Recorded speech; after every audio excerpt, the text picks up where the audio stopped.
What if you could build a global company across four continents with over 5,500 employees and never take a single dollar from venture capital? No partners, no private equity, and no exit strategy pressure. Just ownership and discipline and long term thinking. Today's conversation is about building a business that lasts. Today's guest is Pranav Dalal, founder and CEO of Office Beacon. Pranav's entrepreneurial journey began in mid 2001 when he traveled from Los Angeles to India, rented an office, hired five employees, and started Office Beacon, all within a week. In 2012, he expanded the company from a global footprint, taking it over services, facilities, and employees from a Vista Print subsidiary in the Philippines. Today, Office Beacon employs over 5,500 full-time team members across India, Philippines, South Africa, and Mexico. What makes this story remarkable is that Pranav built this entire global operation without partners, venture capital, or private equity, and still remains the sole owner of the company. In this episode, about ownership, resilience, long-term thinking, and building a business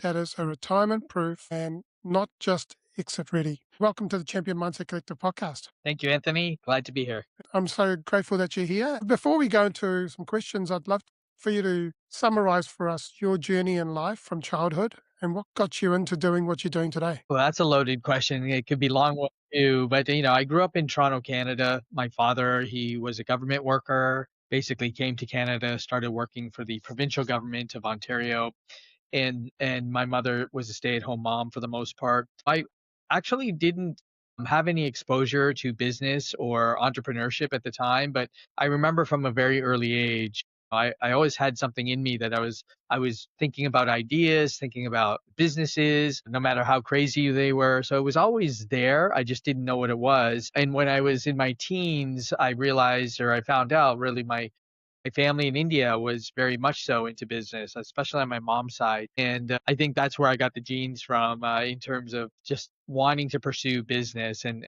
on my own terms. Growing up in Canada, it was a great environment. But when I was in my 20s, having graduated from university there, I decided to leave Canada because something was calling me to come to the States where I live now in Los Angeles. And what it really was that entrepreneurial mindset. I just found that coming out to the West Coast here was one of the best decisions I made in terms of just the way the system is here in terms of just the capitalism and the American dream. And so I really resonated with that and stayed here ever since. It's been over, 25 years now, almost 30 years. So in a nutshell, that was kind of the genesis of how I grew up, how I found entrepreneurship, how it found me. And luckily it did, because it wasn't something that came natural. It's so great that you were curious at such a young age, and then you looked at what your mum was doing as well as an entrepreneur. Well, my mom's family, yeah, my mom's family. I think I can't remember a time when I didn't have a job. I mean, growing up, I had a paper route when I was in elementary school. I mean, there's no such thing now, but back then you'd be delivering papers to hundreds of homes and collecting money. And this is in elementary school. And then, even after that, working at restaurants or whatever it was, on warehouses, I always worked no matter from that time on. It was just within me to work. And then moving to LA really opened my eyes in terms of Mm. working with the internet companies in the late 90s and startups. And I just really took to that. And that really started my journey, of where I am today. That's really great. By the way, delivering papers is still a thing here in New Zealand. It is okay. Not yet. Yeah, my partner's daughters, they go and do that every week. Yeah. Alrighty, let's talk a little bit about your origin story. So, you take us back to the first week, that 1 week trip to India in 2001. What was going through your mind when you decided to rent an office, hire five people, and start a company? I mean, look, that's something that you did on the spur of a moment. By the sounds of it, it wasn't premeditated or anything like that. Oh, what had happened actually, Anthony, was in 2000, there was a stock market crash. It's called the internet bubble. All stocks in tech, crashed. Investor dollars dried up, VC money dried up. And a lot of those internet stocks went and companies went out of business. I was part of one of those incubator firms, and we didn't lose our jobs, but I felt like it was not the right time to really pursue that industry and that field. So I made a decision that, I could either go on my own. Well, that was a decision I was going to do, and whether it was going to be in services or software. And obviously, software was not the right time. I didn't feel. And so I started to think about services, and I came across a white paper from Deloitte and talking about outsourcing and how it was really emerging industry in India. Immediately when I read that, I said, okay, that's for me. Like I just feel like that's what I was going to do. And I didn't grow up in India. Like I said, I grew up in Canada, so it was foreign to me. I mean, the last time I went to India was when I was probably 8 years old, and now I'm like mid to late 20s. And I said, okay, I'm gonna go, and I did. And I went to um, the place I went to was the hometown of where my parents were from, Vadodara, and for no other reason except I just knew of that town and um, met some people, some contacts. I basically rented an office, as I said, and hired a few people, like 5 people, and bought some computers. Didn't have any investors. I had about $2,000 to invest, and came back to LA and just started cold calling. And I didn't know what I was going Nice. to do, but it was just basically smile and dial, at the time. Yeah, I like that. Smile and dial. Yep. And like at that moment, did you envision that this business would take off and it'd be like a global business? No, at the time I was just wanting to pay the bills. My wife at the time, was pregnant with our first child. He was going to be born literally within weeks. We had a mortgage to pay, 2 car payments, and so I was just looking to pay the bills, to be honest. And as it evolved, it obviously became something much larger. But at that time, no, I just basically thinking about like survival and making sure that I could take care of the family and do something on my own as well. Yeah, it's interesting because like you do go into that survival mode, and then as things start to sort of piece together, then you're in a different zone altogether. Now, what was the biggest risk that you took in that first year? Uh, I think the risk was essentially the fact that I did have all these responsibilities and obligations at home. And most people wouldn't have taken that risk of doing a startup and not having investors or a paycheck coming in, but I did it. And actually, it served me well because it was like not having a safety net. Like I'm like had to make it work. I had no other alternative. Now, the alternative, quite frankly, was okay, I was well educated, had good experience. I could go get a job, but I knew that that was always there for me, but I was going to take that time to really go for it. And luckily, that risk that most people would think is a huge risk wasn't didn't end up being as risky now in hindsight. Yeah, and you had a lot on stake because you had to look after your family, you had bills, and but you just went out there and did it. That's amazing. Building a company without VCs, is that an advantage or a constraint? I mean, I'm doing something similar as what you've done. So I've started a company where I've got no VCs, no investment. It's purely just me, and again for me, where it was like there is no plan B. It's just plan A. Just going this way. That's it. Yeah. Yeah, it's similar for me. I think I just coming out of that internet bubble, seeing what could happen to companies that had investors and how you lose a tremendous amount of control just wasn't appealing to me. And I'm not built that way.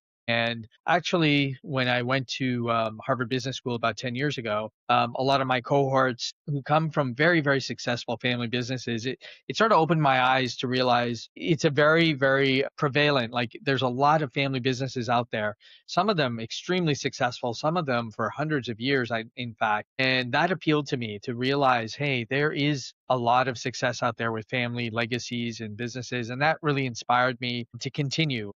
I get calls every day from private equity, and I'm just not interested whatsoever. That's not the path I want to Mm. go.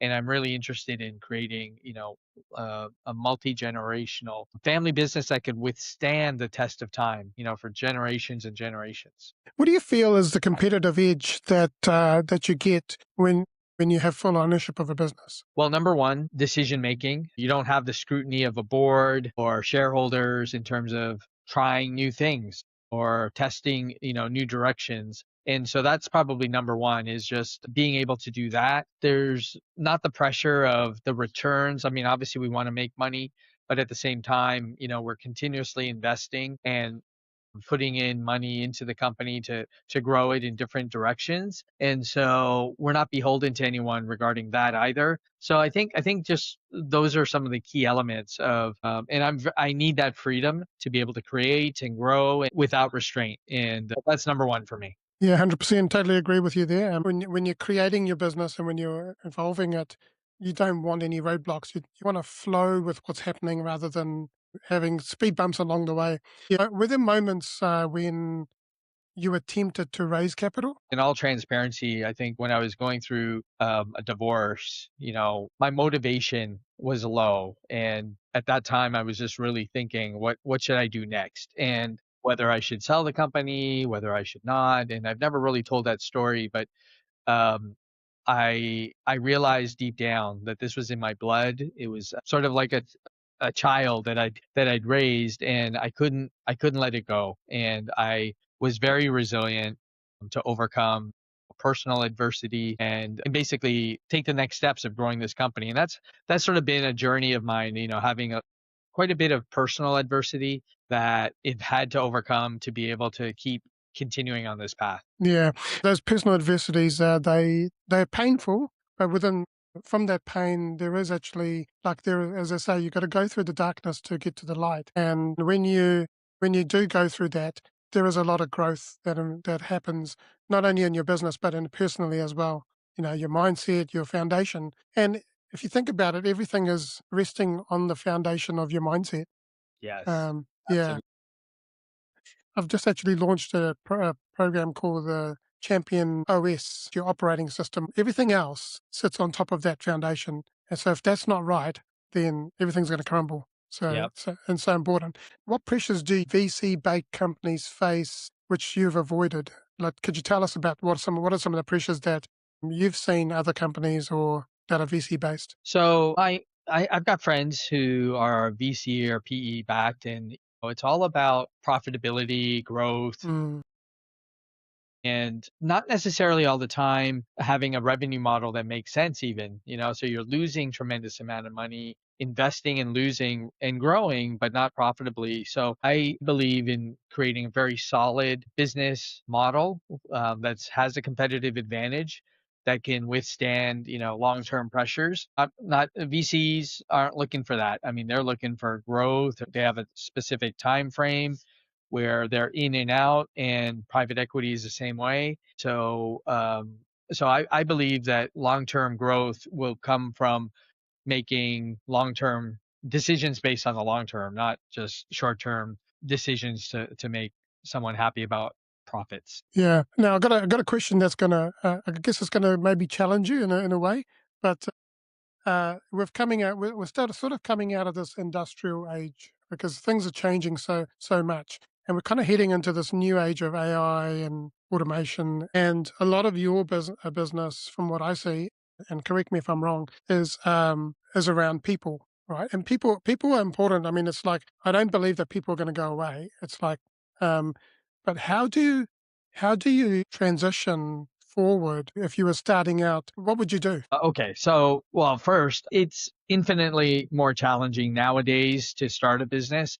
However, I think it's the Wild West. I think about when I came to the US, got involved in the internet space industry where, it's all about e-commerce and growth of the initial wave of internet-based businesses, and it was dynamic. And I feel like it's like that now, but times 10 or times 1,000. The opportunities are endless. I mean, Mm, we have ourselves about 20 products in our pipeline, AI products. We are combining our staff with AI tools. I love it. Like, I think this is just the most important time in our history, and I'm embracing it fully. So I'm not at all someone who's shying away from AI or scared of it, how it impacts me. That's just another pivot of the company we're now in our 25th year of how we've had to adapt. And that's the DNA of this company, is adapting to what's, the economic climate today.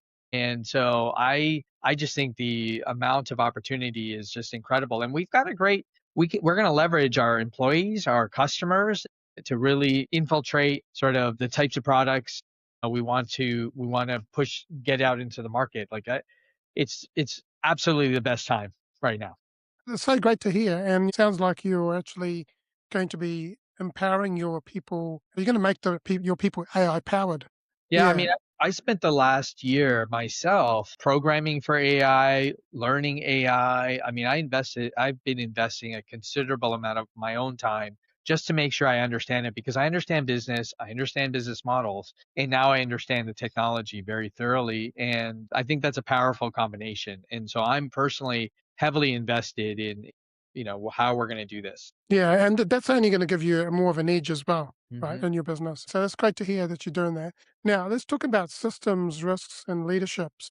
You've spent early part of your career at Fidelity. How did that experience shape your thinking around systems, risk, and leadership? Fidelity, being a very large financial institution, stresses data security, system security, systems in a very, very important and a very responsible way. I was fairly young at the time when I was part of their management team.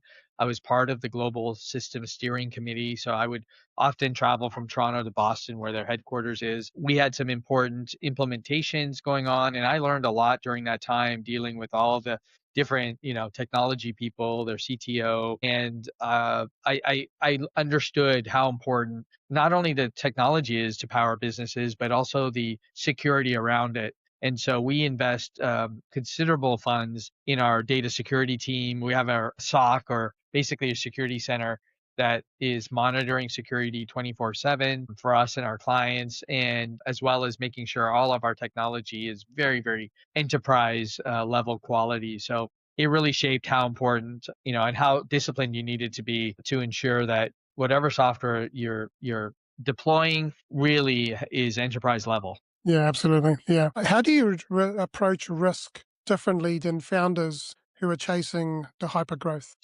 We do a lot of testing. I mean, I think I've look at it as like the 3M model. Like in 3M, there's infamous stories about their post-it notes and how they allow employees to invest a certain percentage of their time exploring new products and testing. And I'm the same way. We're testing all the time. And so risk for me is not, it's not risk per se. It's testing, seeing what really resonates, what really is impactful, and then putting resources to the things that show a lot of promise. So I think AI is one of them. Like you could you could just go crazy spending an entire budget, like your entire cash flow on an AI, but you have to be smart about it. And Yeah. I think we have been. And so we take calculated risks, big risks, and but not risks from the, like, gambling in Vegas. It's really a, okay, what's gonna happen with this? But the good thing is we have business models that we know what we're going to do with the things that we're going to invest in. Yeah, it's so important to take those calculated risks and do R&D. Previously in the organizations that I've been in, there was like I'd be talking to teams and saying, "You guys need to be doing more R&D and provide more thought leadership to the business," and they just weren't interested. And I think that's where you'll have an edge if you're consistently curious about what's happening and learning and pushing the boundaries. How important are systems in your perspective in building something sustainable versus something flashy? Systems are everything, and systems are basically different processes that are put into a system. I mean, it's everything for us. Like we're able to scale exponentially because we have these systems. We have these. We're not. We have a lot of people, but we're not human or people dependent. We're not depending on what's in your brain, like to remember a process. We systemize everything, Mm, and that helps us really replicate that in high scale. It's sort of, I kind of simplify it. It's like McDonald's. No matter where you go in the world, they have a system where your experience is the same, and that's why we've been able to grow in different countries, mm, in India, in the Philippines, in South Africa, and Mexico, because we have systems, and it is super hard to do that. And, mm. I don't have family that's involved in all these countries. These are all employees, management, staff. I mean, it's an incredible journey, I think, of how we've been able to grow not only in one location, but multiple using systems. That's absolutely right. I agree with you. Systems, more so now with AI. and being able to create knowledge bases and then get AI to so you don't have to keep asking the same question. Right. Yeah, Exactly. you can train the AI to help you there. I want to ask you, what were some of the leadership lessons that you learned before Office Beacon, and then what you carried over to Office Beacon? Before office beacon, especially in places like Fidelity, you definitely learn professionalism, how to be in a corporate environment, how to conduct even a meeting. And so there were a lot of lessons here on management and how they did things and for highly successful companies. So from that, I had a good foundation there and other companies I worked at. At Office Beacon, I think the number one thing is about people and having people, the right people in the right seat, like whatever that seat is. It could be marketing, finance, operations. You have to have the right people. And I would say that for the most part, over 25 years, we have, but there have definitely been some challenges along the way of having a few people, two in particular. I'm not going to go into the names, but that were not in the right seat. Mm. And if you get that wrong, you got to fix it very quickly. Yeah, I when I was starting my business, I was watching some videos, and that was the common theme: is that you wanna fail quickly, and you wanna know that. And I'll come to that point actually in a minute, but you wanna find out early whether a person is actually aligned to your business or not, not later down the piece. Yeah. And talking about failure, a lot of people see failure as a negative. Failure to me is just a mistake. And when you make a movie, you have a lot of mistakes, and then eventually you get the right take. So, what did failure teach you in your journey in life? Failure, especially personally, and personally means, for example, I've had some close friends who were in my business, and I thought I could trust them because of what they did in their background, and that I thought I knew them for many years. But I think it really didn't turn out well in two situations. What it taught me was, I've got to have more transparency. I definitely learned about, not, I call it trust but verify. So you not only trust someone, but you have to verify and make sure, not taking people's word for everything. And as a CEO and founder, people tell you everything you want to hear, and not necessarily, and kind of mask the bad stuff. And so you've got to really have the systems in place to be able to verify a lot. So I think it's really made us tremendously stronger and taught me some important lessons about, how to have the right people in the right seat and replace them, literally Mm, replace them out of the company if they're not, because that's the one thing you cannot afford, is having, negativity or toxic people in the company yeah, at yeah. all. And there's no room for you. Got to be well. What I was going to say is, you've got to be able to have those difficult conversations and be able to jump on it when that's happening, right? Not leave it, as I mentioned before. Now, you've navigated some economic downturns in 2 decades. How did you stay profitable? It's interesting with outsourcing. If it's a down economy, companies are struggling, but they need a better alternative in Mm, outsourced help, right? So it's better for them. So in a down economy, we actually do really well, and in a good economy where they're busting at the seams and they need extra help, they still need us. So I wouldn't say it's a economy proof company or business, but we've done well either way, actually. And so I think just the way we structured the company, the way we do the work, it's a very different. It's weathered, the 2008 financial crisis. It's weathered, the wars. It's COVID. COVID actually helped us grow mm, significantly. mm, The world then learned, like really understood what remote work meant. And for 20 years prior to that, we were explaining it to everyone, trying to explain, oh, this is how it works, blah, blah, blah. But then it just became so, and we were set up for it. We were set mm, up for COVID. And ever since, we've been growing pretty substantially. yeah. What decisions did you make during those tough times, and that helped you protect your business? One was, we were very people centric. So, we're working with employees in countries where it's not like the US. They don't have the same things. So we were very loyal, and I was, to employees, and that loyalty has paid back tenfold. So we wanted to make sure we're very employee centric. Our culture is very much so that.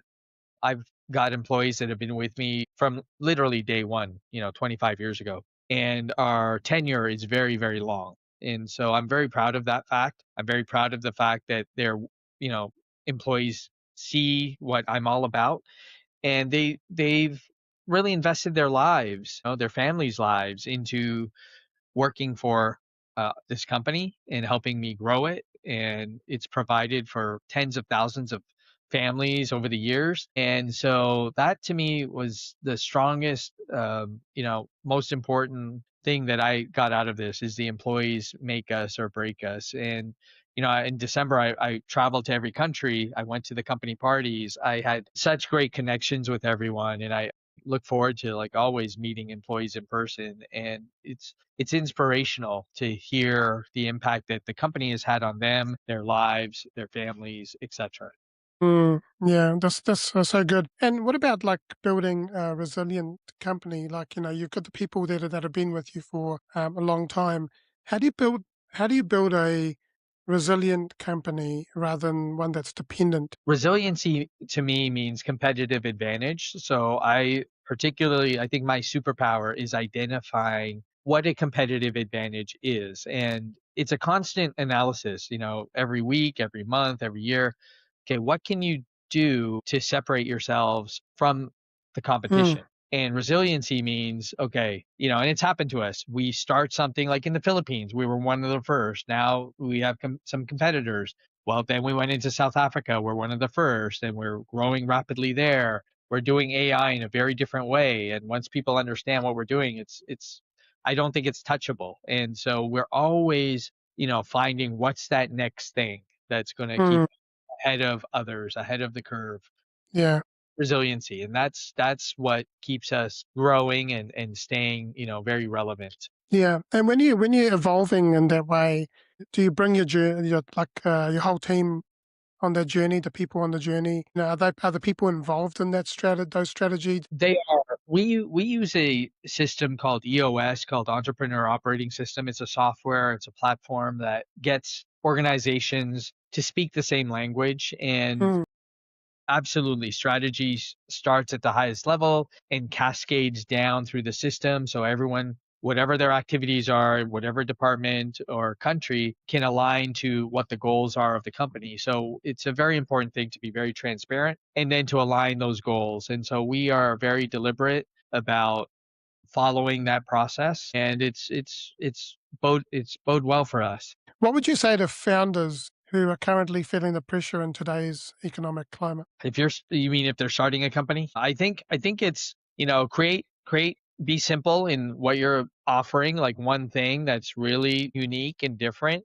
Get some initial clients that can really rave about you and use those clients to be able to grow. And if you're bootstrapping it, especially, you've got to really get that product or service. You got to nail it. You got to have something Mm, that's really unique and different. If you're just doing what I call a me too or a copy of something else, like that's not going to take you far. It'll only take you so far, right? And so you've really got to find that thing. And then again, find those initial mm, really fanatical clients, that can really promote you and give you the ideas and be on that journey with you.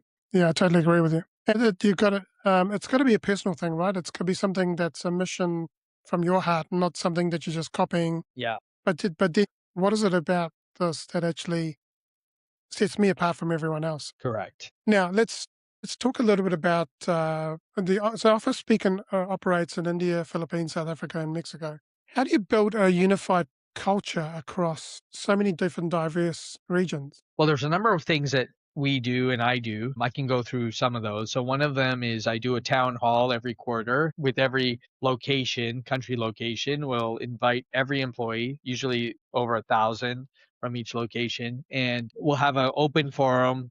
I call it a fireside chat where I'm talking, giving updates, and other leaders of the company are also doing that. And then we open it up for questions, comments, and that transparency, honesty, and sort of openness has really changed the culture of the company where people aren't scared to talk to the CEO. They feel invested in the success of the company and feel like the open doors are really truly open doors. So that's one important thing we do. We do a company magazine every quarter as well to accompany that. So every employee gets a copy of that magazine. It's a digital magazine. And then we have HR teams in every location that have social activities. They're organizing team events, spirit events. Like we celebrate local customs, holidays, have celebrations. We end off the year with a huge company party in each location. Like I'm talking like a rock star party. It's a lot of fun Mm, and everyone feels great. So I think just, we do a lot of things to make sure that everybody feels very included. They have the information, they know how to communicate and feel free and open to be able to do that. So I think all of those things build a culture. And granted, we've had some people who have, like I said, tried to derail that culture, and you have to make sure anything that can affect your corporate culture, you got to get it out of the way.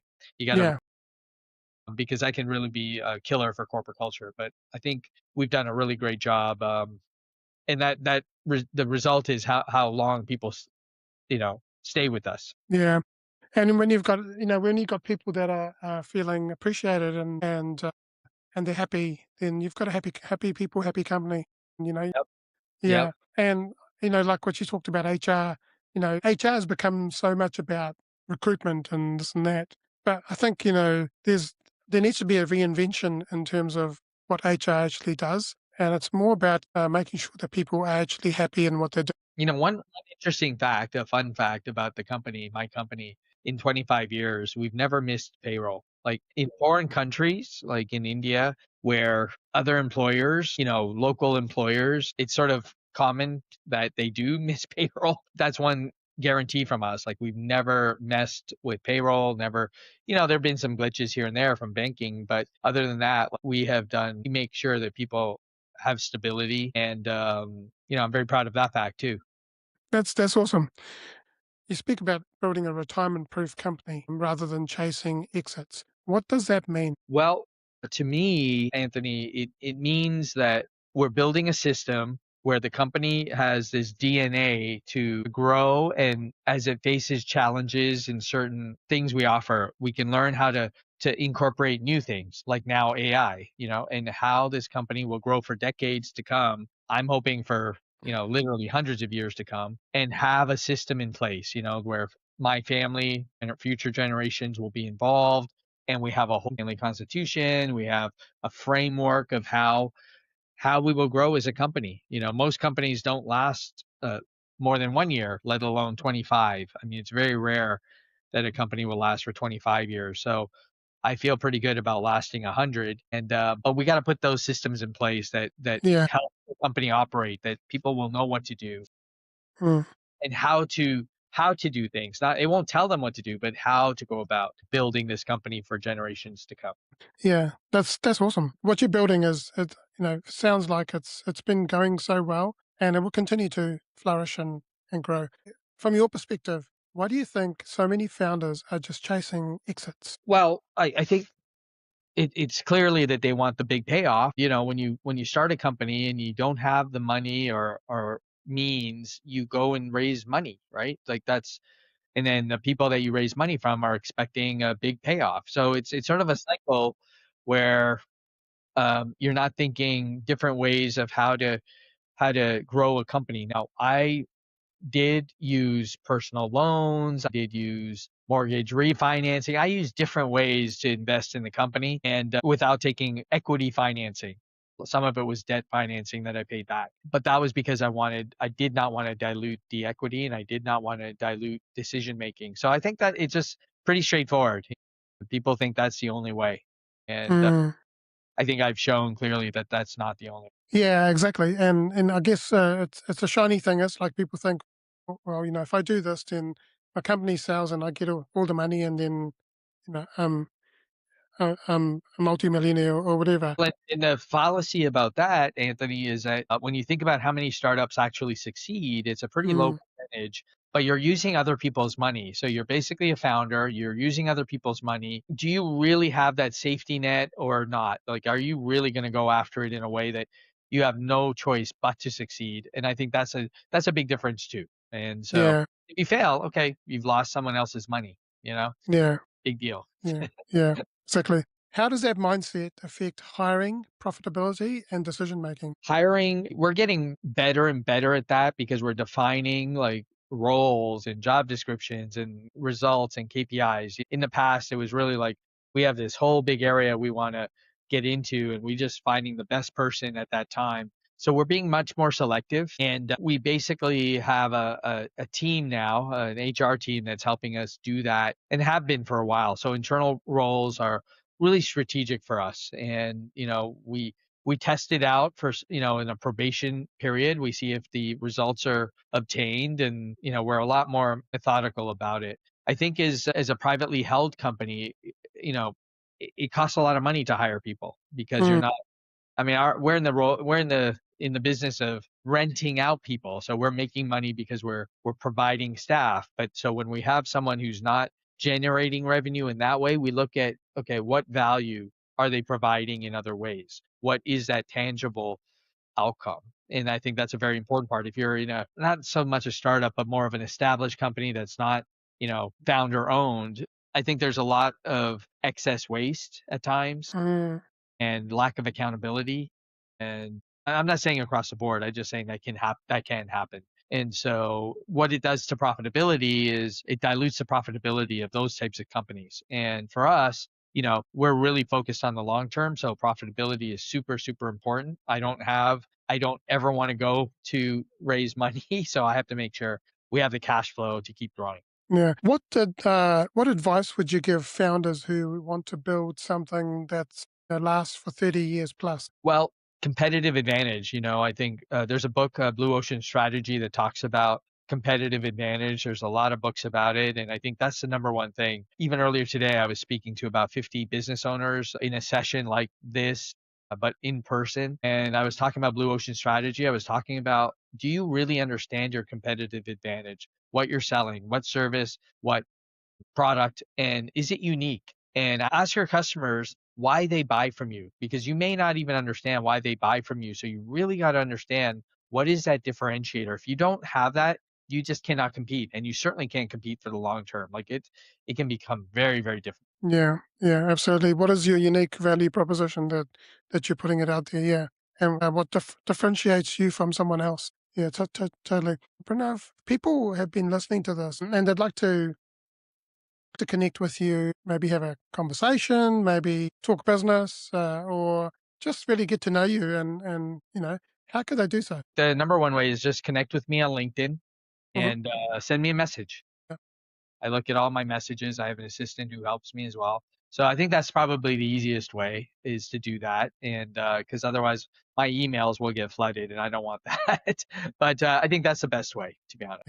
awesome. So we'll put that link into the show notes. By the way, you will have a dedicated page on the website, on the Champion Mindset Collective website, which will have all your details and everything in there, and everything about this episode on there as well, including a article as well, which goes deeper into this episode. Yeah, I appreciate Yeah, it.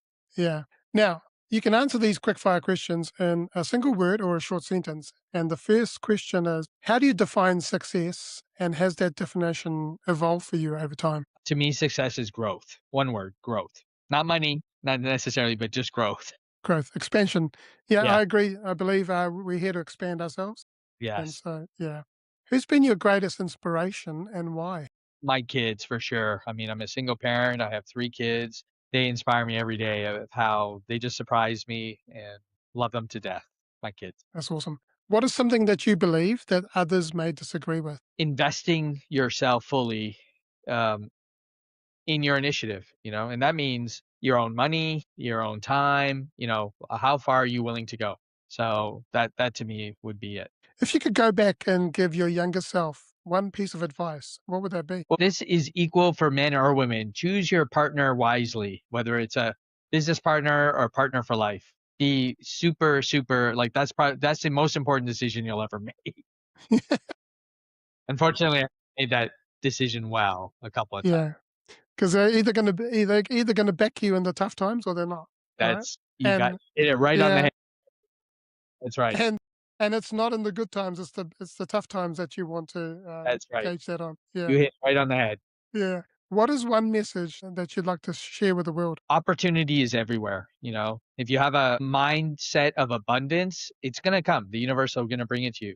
If you have a mindset of scarcity, you're gonna have it hard. Yeah, I've been there. Spent about almost 50 years of my life in scarcity and lack, and yeah, a lot of childhood stuff, but that's Yeah. another podcast. And the last question is, what does it mean to you to be a champion and have a champion mindset? To inspire others. I mean, that's number 1, right? You've got a story and a message that's real, it's authentic, and you can inspire others to do anything. Yeah, 100% agree with you. Pranav, this has been a powerful conversation. Your story is proof that long-term ownership is a discipline, systems, and steady leadership can outperform hype and funding rounds and fast exits. For those listening to this episode, if you're a founder or a business decision maker or an executive thinking about scaling responsibly and building something that lasts, this episode is one to revisit. Now you can connect with Pranav on LinkedIn. I'll put the notes into the show notes as well as the on the website. In addition to this, I've built this OS. It's called the Champions Operating System. Now your mindset is actually your foundation, and without that foundation, everything is built on shaky ground. If you're an individual or professional or an executive and you want some guidance, I'd ask you to go to the championmindsetcollective.com, look at the Champion OS and do the assessment. Join up. It's free.